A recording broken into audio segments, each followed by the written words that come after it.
Hi everyone, this is Mindy Eggen for Scrapbook and Cards Today magazine, and today I am sharing inspiration using the Let's Stamp Together kit for May 2024 featuring Gina K Designs. Before I get started, I want to remind you, if you are currently watching this, that if you are interested in the Let's Stamp Together kit, you can sign up now to get the September kit, and that sign up closes on Friday, June 21st, 2024. Now let's go ahead and start creating. If you are not familiar with the kit, I'm going to walk through what is included.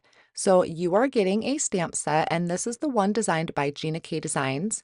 There's also a coordinating die for the images and sentiments. Then there are also two stencils in this month's kit. We have kind of a basket weave stencil, and then we have this heart stencil.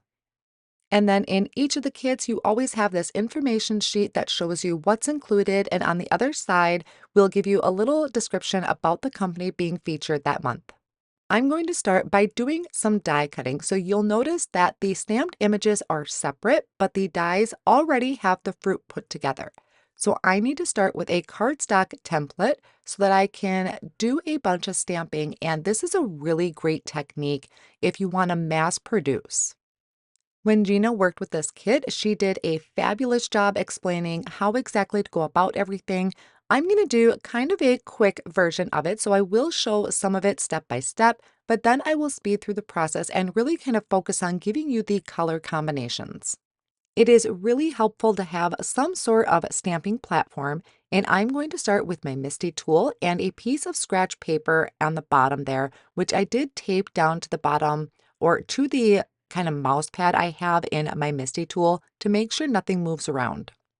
I placed my stamp down, and I am going to stamp this just right onto that scratch paper. So I picked it up at the door of the Misty, and I'm inking it up with a pink ink. It really doesn't matter what color ink you're using for this.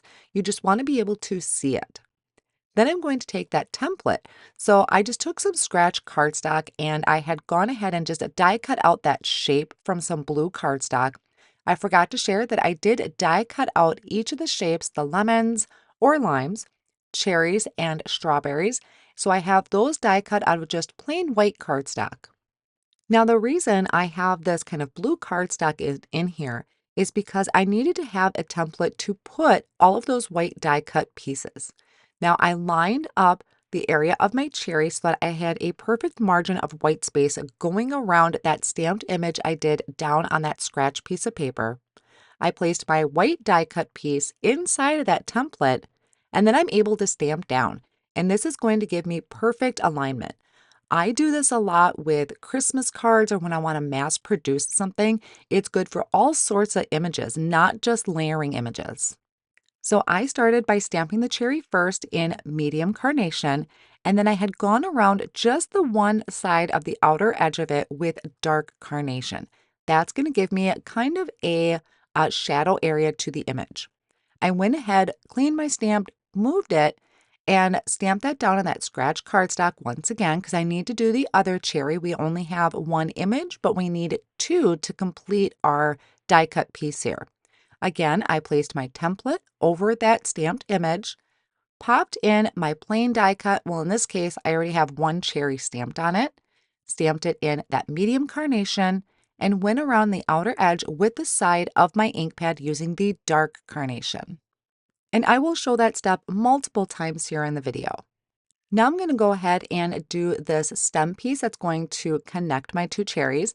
Again, I'm just going to stamp that down onto that scratch paper, take my template, line that up, and I want to make sure the tippy top point of that stem is way up at the top there.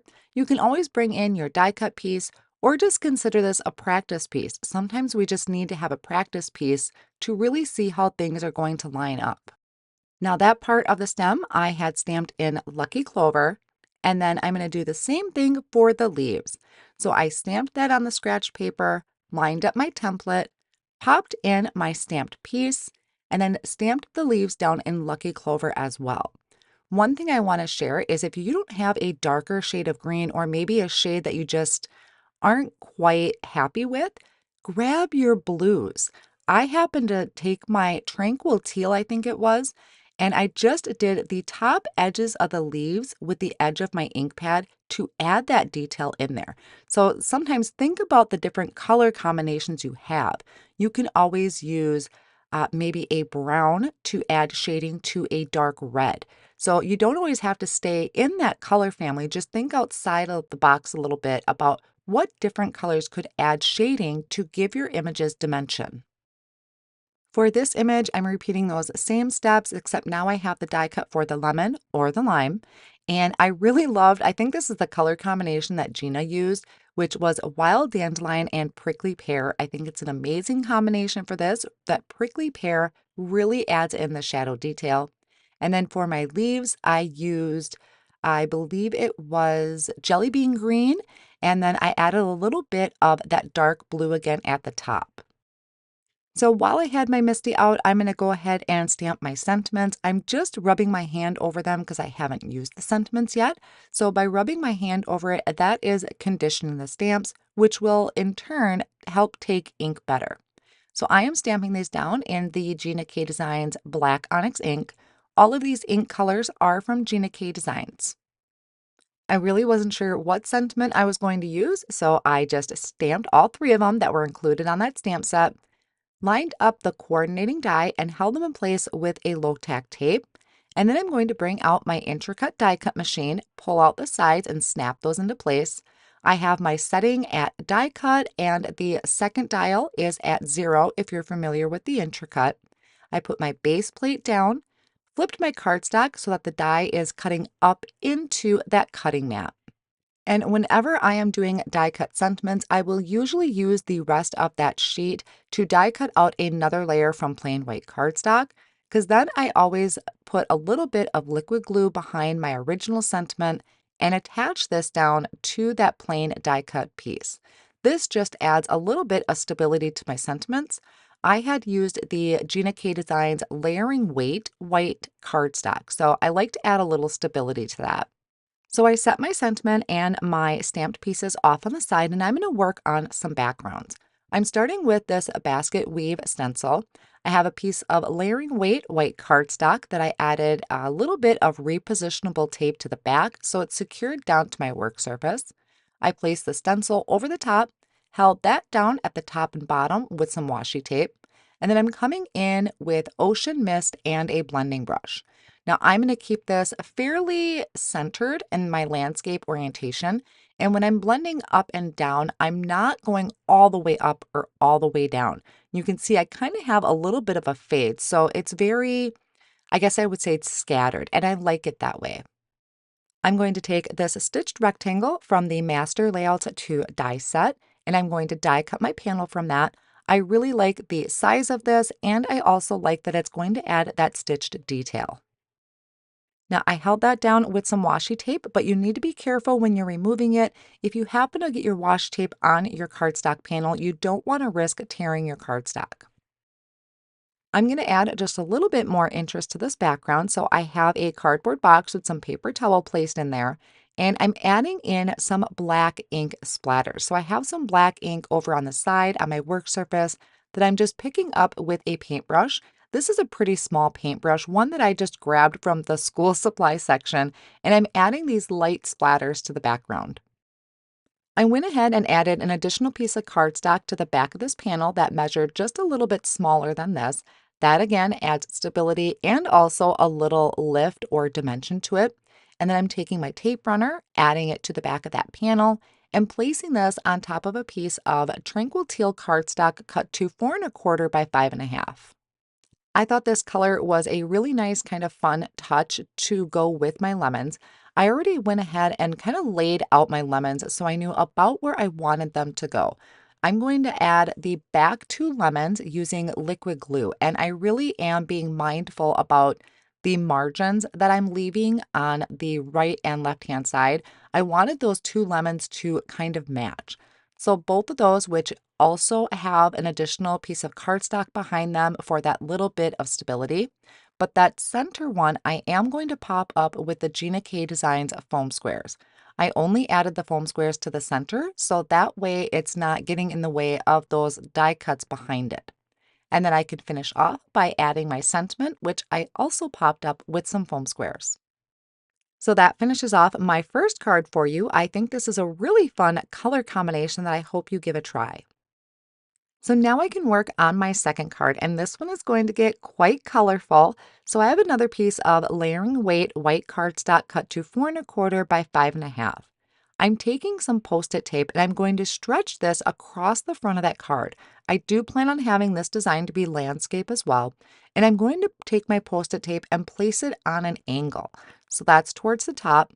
Then I'm taking another piece of that Post-it tape and I'm going to leave a little bit of a gap to create a stripe. So really what I'm doing is creating my own custom stripes. This is something you can definitely do with cardstock if you want that to be a little easier to do with cardstock.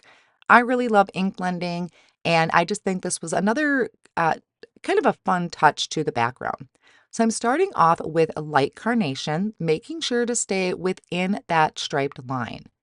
I removed my Post-it tape and I'm going to just take it and line that up with the bottom of that line that I just did and secure that down. I'm just going to leave all of these pieces in place as I work my way down the card. I have another piece of Post-it tape, again, kind of leaving myself a little bit of a gap, but these lines can vary in size. They don't all have to be the same size. This one I'm coming in with medium carnation and my blending brush, working my way down through that stripe. And you can certainly use, if you have Gina's Masking Magic strips, you could use those. I get my Post-it tape in bulk, so I'm not fearful of ever running out, and I'm not really worried about wasting it. I don't think it's wasting if I'm utilizing it. So my next color here that I created that stripe for is going to be Sweet Mango. So I'm going to go in rainbow order, but of course, you can use any kind of color combination for this. I'm going to be using the cherries with this. So I think maybe doing 2 different shades of pink and 2 different shades of green would be a really cute color combination. Now I'm moving on to my next stripe, and that one is going to be using Wild Dandelion. You can see that I have a couple extra strips of Post-it tape because I'm trying to stick Post-it tape down to a wet work surface. There's some ink on my glass mat, and Post-it tape does not like to stick to wet surfaces, even with my previously blended areas. So do keep that in mind. Now this color is Keen Lime. So you can see as I'm working my way through the rainbow, I am going with some really nice, fun, bright colors. And then this last one here, I believe I used Ocean Mist. So as I remove all of that Post-it tape, which honestly was one of those very satisfying feelings, I did notice that I got a little wonky towards the bottom of my rainbow, but that's okay. I did go ahead and trim that panel out with the Master 2 layout die. So it's going to give me that stitched edge once again. And I'm adding this to a piece of Passionate Pink cardstock that is measuring 4¼ by 5½. I'm then taking one of my cherries and I'm placing it down in that bottom left-hand corner, just using a little bit of foam squares to pop that up. And then I also have another one of the sentiments that I added the foam squares to, Hello Sweet Friend, and I think that is so perfect for the cherry and that bright, cheerful rainbow in the background. So now we have 2 cards completed to add to your collection of the cards you created with Gina K Designs, and I really love how these come out. I think they're very summery and just give a very happy feeling. All of the colors that I am using today are going to be listed on the Scrapbook and Cards Today magazine, so you can always check that out and reference it there. And again, as I stated in the beginning, if you are looking to sign up for the next Let's Stamp Together kit, you want to do that by Friday, June 21st, 2024. You always receive some exclusive content from the company and then also additional inspiration video from me as well. So there are tons of ideas for you that you receive with the Let's Stamp Together subscription. Thank you so much for joining today, and I can't wait to see what you create. Bye.